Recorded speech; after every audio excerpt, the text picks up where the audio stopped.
I really love my dog. I like spending time with her. I am a dog mom, but I'm not crazy. He didn't like the fact that she was always around. Dogs shouldn't be on the couch, shouldn't be in the bed, shouldn't lick you. If they lick you, you'd have to wash your hands. Now I do it secretly when he's not around. I'm Dre Gunning. And I'm Ben Fetterman. And this is Dating Diaries, Quarantine Confessions. But we might have to change the show to My So-Called Dating Life.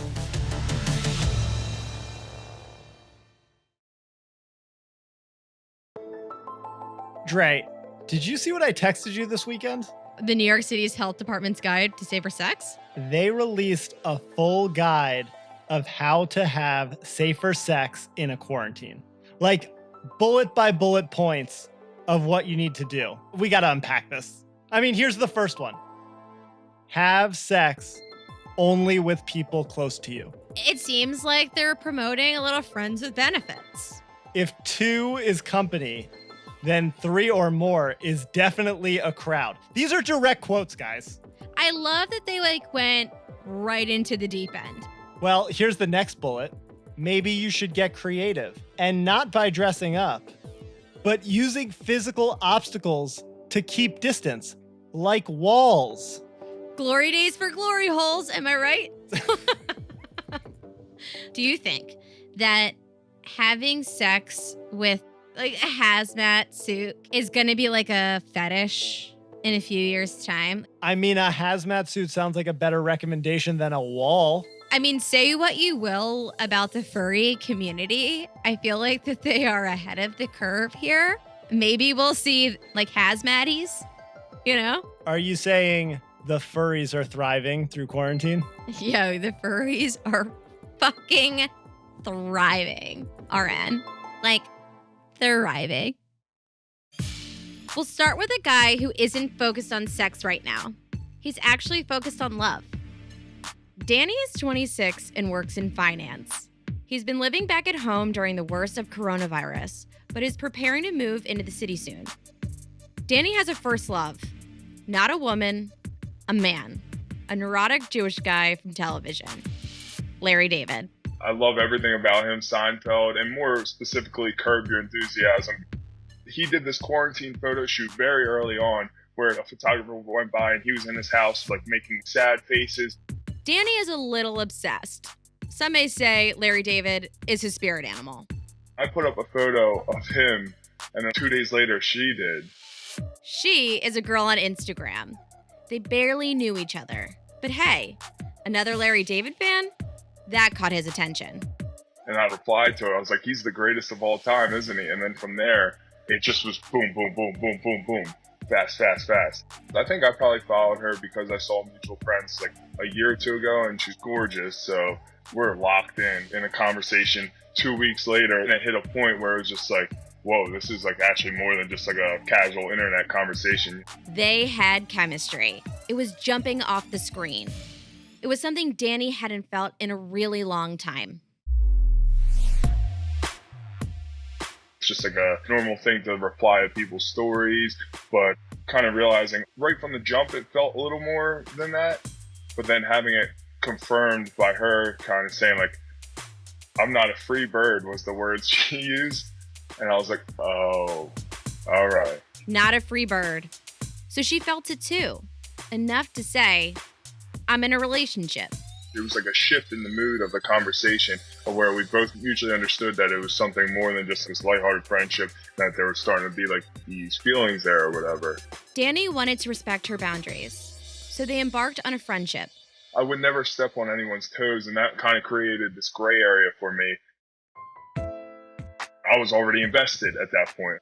I couldn't really put my finger on it. It kind of progressed from texting, and then we would be all night and we'd just start sending voice notes. And then from there, we're just all right, well, let's just FaceTime. And before I know it, we're FaceTiming 5 nights a week until 3 to 6 o'clock in the morning. And then eventually we hung out to just see if we meet in person, it's awkward, it's weird, and we can't continue a conversation. And of course, it was the opposite. It was just super natural, effortless. So we hung out a couple more times, and throughout all this, it stayed platonic the whole time, but there's obviously the emotional investment and everything. So we met up at a park by her house, and then we walked over to a waterfront and just kind of sat there and people watched, just like something you would see in like I hate to use this as like a rom-com. You're making up these people's life stories and where they come from, what their jobs are, you're doing all this, and then you're sitting on the waterfront, there's a breeze coming through and it starts getting cold, and then we're like, all right, well, let's start getting our blood pumping, let's do some jumping jacks. She tried to teach me how to do a cartwheel. I like jokingly picked her up and held her over the waterfront, just like being goofy and just being what I assume is our natural selves. We never hooked up, we've never kissed because we don't want anything built on that, but lines started to get blurred. So we created like a safe word so we knew if we were getting an urge to do something more. A safe word. They had a safe word when they had the urge to touch each other. What does Danny find so irresistible? She has the world's biggest smile, big brown eyes. There's so much depth and different colors in it. We literally just get lost in each other's eyes. She's not afraid to be weird and goofy and quirky. A lot of girls, from my experience, they're like putting up a wall of what they think guys want them to be. That is a beautiful description of a woman, but it's a woman with another guy. Is there a strategy here? Is Danny gonna wait this out? I wouldn't say I'm necessarily just waiting. I'm giving the space that is needed. I don't get that invested ever. And when I do, that's when it's like kind of harder to deal with, which is the situation I'm in right now. But it's forced me to look at myself and reflect on where I'm at in life and how I have to make myself happy. They aren't seeing each other now. Danny knows that he's emotionally invested, but he wants to let her figure out how to deal with her current relationship. He thinks she's about 80% ready to walk away. Letting go of that last 10, 15, 20% of attachment and investment that you have in that other person is a really hard thing to do. So he's getting ready for his move and keeping his options open. I got to keep pushing forward with my life, and I can't just be on hold the whole time. Danny's got it pretty bad for this girl. Or pretty good. I think this chick is a fucking rock climber. Well, what does that mean? A rock climber is someone that can't let go of their current situation before grabbing on to the next. And it seems like she's not willing to walk away from her current relationship until she grabs onto something else.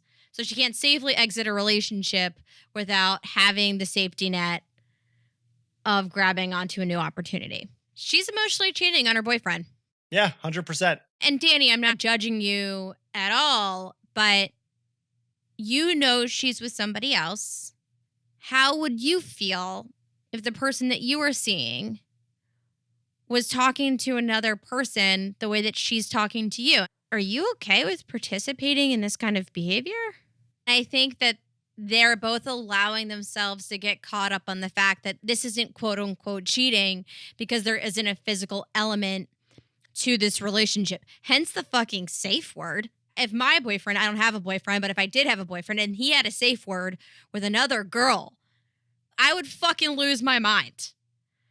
I think that she's giving him enough to hold out hope that things would potentially work out. And I think that that's just kind of shitty and it's unfair. Ultimately, it's gonna take Danny to put a halt to this because she's getting what she wants. But the problem, Danny, is that you're giving her that outlet. You're not creating the boundaries that you need to because she's getting her cake and eating it too. I know people say like, oh, I'm like varying degrees of invested. This isn't a fucking stock in a company. You're either invested or you're not invested. He said she's about 80% out. That means that she still has a 20% investment in someone else. She's got a diversified portfolio, and what that means is she's not available for you. Listen, I just think that Danny needs to curb his enthusiasm for this chick. In the words of your spirit animal, a date is an experience you have with another person that lets you appreciate being alone. Mary is in her early 30s. She's a kind, funny, straight talk and public relations professional.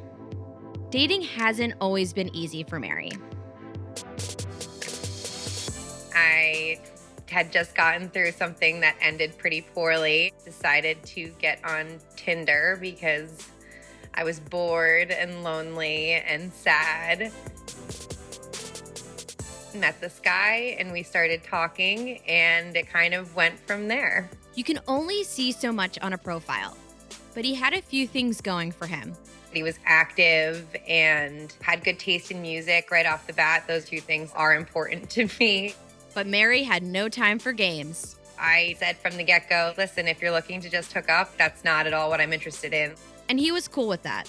He was quarantining with his mom across the state, so it was clear that it was going to be just a virtual relationship for the time being, which was fine by me because the risks of meeting someone in person these days are so high that you really have to be sure you know what you're getting yourself into and where that other person has been to feel safe physically involving yourself with someone else. So they tried to replicate in-person dating.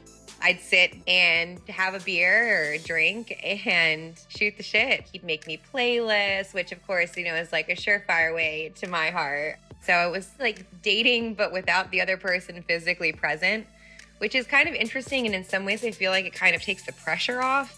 As far as virtual relationships go, it was working for Mary. The first sign of concern starts to creep in when he tells me he's gonna come back, but he's basically like in a temporary living situation where he's not super comfortable. We've all had roommates before, I get it, but he really wants to physically see me and hang out, so he's gonna come back. Cut to a few days later, I was pretty excited. I definitely had some reservations, but the buildup had been so much at that point that it felt like I kind of had to know what it would be like to see him physically in person. Mary lives in a state that is among the last to open bars and restaurants. So there's no neutral space yet. All you can do is have someone over to your house. I cleaned, I cleaned myself up because, it's quarantine. Nobody's looking their best. So, I made a concerted effort to look my quarantine finest. We ordered Italian food and we watched Jaws. What a romantic evening. Who doesn't want a shark movie? At first, it was really fun. We were hanging out, fooled around. But by the end of the evening, I could feel myself shift a little bit. There was just something that didn't feel totally right about it. And I could feel my energy shift. I could feel his shift a little bit. Despite the energy, he still called the next morning to plan another date the following day. Right off the bat, the moment I opened my front door, he's talking about how he's getting blown up by his ex-girlfriend. Here we are 2 days in. The second day he's back at my place. He's talking about his ex-girlfriend. Guys, if you want to turn off a woman, go on a rant about your ex-girlfriend on the second date. Mary wasn't having it. So at this point, I'm like, all right, sounds like there's a lot going on. You don't have a stable living situation. You're getting blown up by your ex-girlfriend. You're unpacking all of the skeletons from that relationship and others. Are you seriously telling me like you're ready for something? Because it doesn't sound to me like you are. He tells me, well, maybe he's not as ready as he thought he was.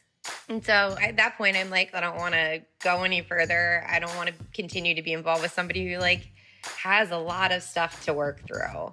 I really don't want anything to do with you. Cut to the next morning where I get 5 text messages telling me what an idiot he feels like, how he made a mistake. That didn't mean it couldn't go anywhere. I just sent him a text and said, you know what? I appreciate you feeling sorry for not being ready for something. I don't appreciate you telling me now you've changed your mind and that you suddenly might be or could be. That doesn't work for me. There are always going to be people who think the grass is always greener somewhere else. You can't ever make somebody like that happy because they're not really happy with themselves and they'll never be fully happy with the person they're with. And let's face it, he only really wanted it more after I removed it as an option. So what does that tell you about somebody's emotional well-being? That's just not a person who's ready for anything serious or long-term. So where does Mary go from here? I'm taking a knee. A girl gets tired. You need a break. In the same way that I was a little bit irritated at him for doing, I sort of jumped in with both feet. When you're going through this sort of exceptional time, the possibility of having a dating life is just completely gone. Sort of makes you kind of cling on to what you can or grasp at straws. But Mary doesn't regret the experience. I think this helped me work through some of that and kind of figure out how I let myself get involved with somebody who wasn't on the same page, and made me more comfortable asking those questions. She's my step over queen. This girl stepped the fuck over and just did it. This is what we've been talking about. She was very clear on not getting into some sort of relationship that was going to be on his terms. And any sort of wishy-wash is not going to be accepted, quarantine or not. These are relationships. It's about connection. But the most important connection is with yourself and knowing exactly what you want. And Mary knows what she wants. She doesn't want someone that's half in, half out. She wants someone that's invested. This guy seemed like he was really into her. People put a lot of stock in receiving playlists, but a curated playlist is a move. That's an act of interest. He was showing up for dates. They were talking about their life. He was doing things for her. Then they meet in person. And then date 2 comes. The dreaded date 2. And he's bringing up the ex-girlfriend. When is the appropriate time to start talking about your relationship history? I don't think you should talk about your ex until the person you're now seeing gives you the opportunity to talk about your ex. This is not an invitation to relitigate the relationship.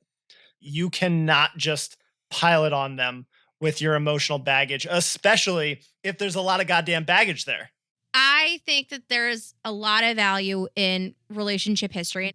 But if that person isn't prepared to answer on the other side, what does this mean for you now? Where are you now? What do you want now?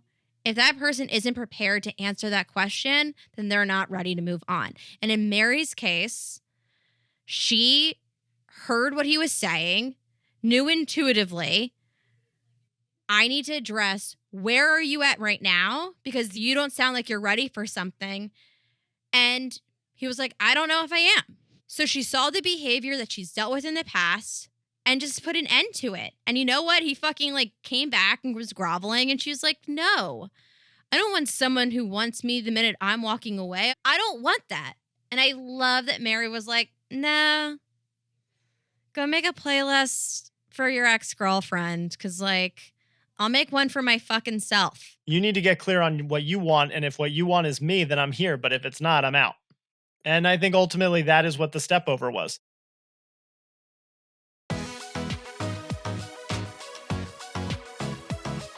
Adriana is 34 and lives in Paris. It's as cool as it sounds. She's an American attorney, fluent in French, who works for a French company.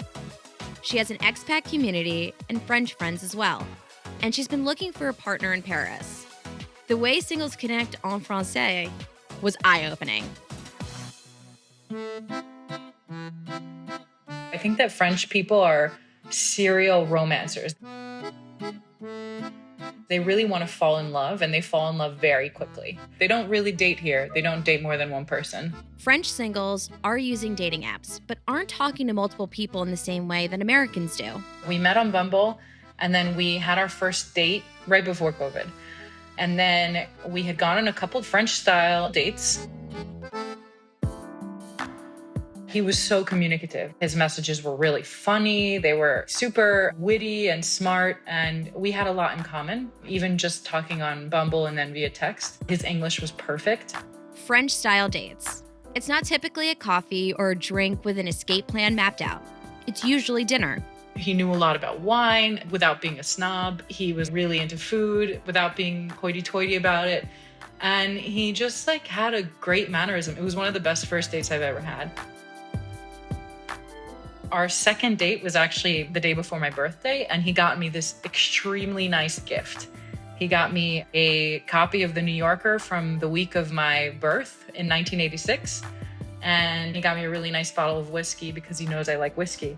And I was like, oh, this guy is really nice, but this is kind of French. Spoiling your date on her birthday? Très bon. I like it. At that point, he was already introducing me as his girlfriend, which might seem like something that's crazy, but in France, it's really not. They don't really have a word for dating here. They really just have girlfriends. That would definitely take some getting used to. Adriana and her new guy were having a nice time and getting to know each other. And like the US, the pandemic was shutting France down. And to a great extent, it still is. We had a choice to make about whether we were going to not see each other again or see each other for an indefinite period of time. They chose being together, to live together, knowing very little about one another. Sure, Adriana knew that he was a banker, intelligent and thoughtful, but she didn't know, for example, how he would feel about her roommate. We started getting into a lot of fights about the dog. French people kind of think dogs are dirty, so dogs shouldn't be on the couch, shouldn't be in the bed, shouldn't lick you. If they lick you, you have to wash your hands. If you pet them, you have to wash your hands. And so I really thought this isn't going to work out because she's a big part of my life.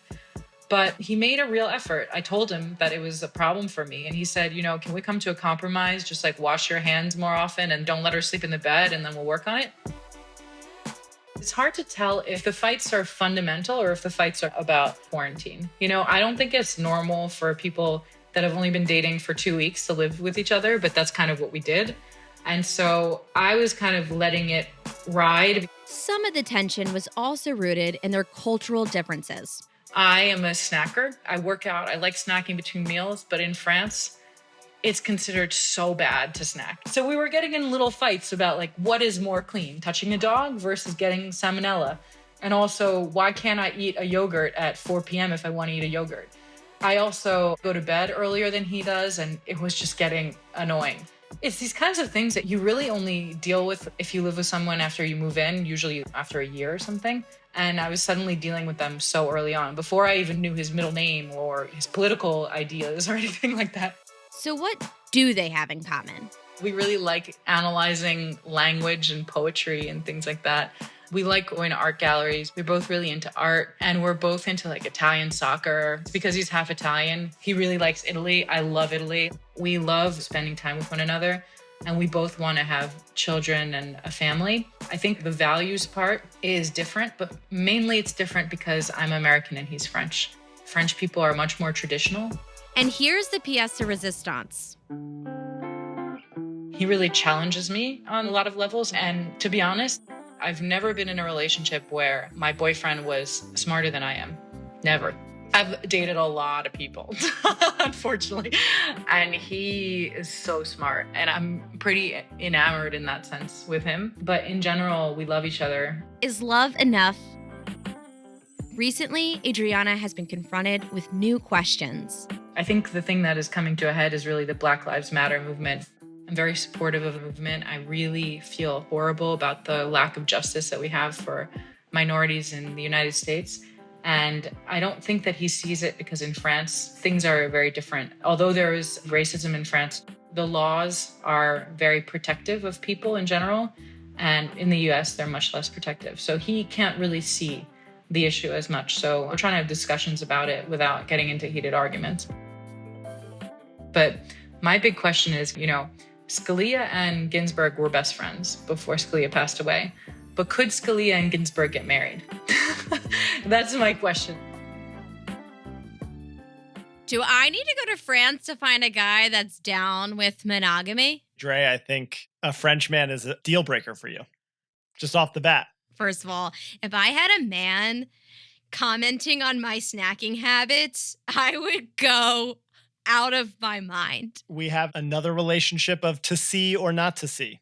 It is the age-old question of coronavirus. I really love this story because you have a tremendous amount of cultural differences that they have to overcome that you don't really know or you're not really going to explore or unpack until you live with somebody.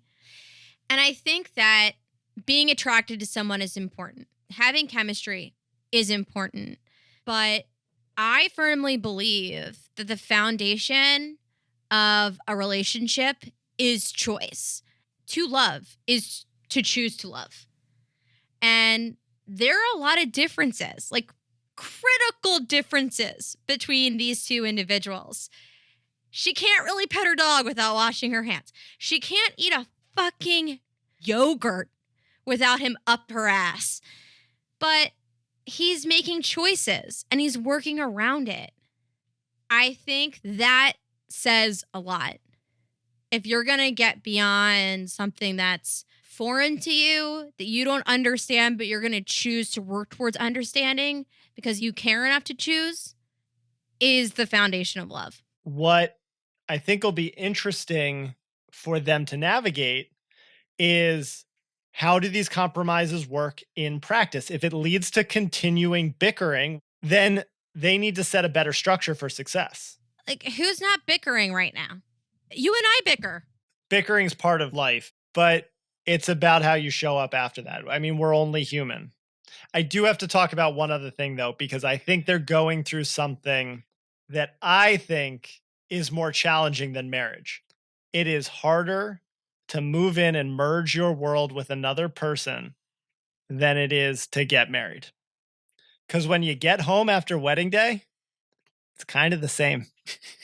I just don't believe in the idea of incompatibility. If you have two people that are exactly the same, I don't think that necessarily is as successful as a relationship as two people who are different but are rooted in a sense of respect for one another.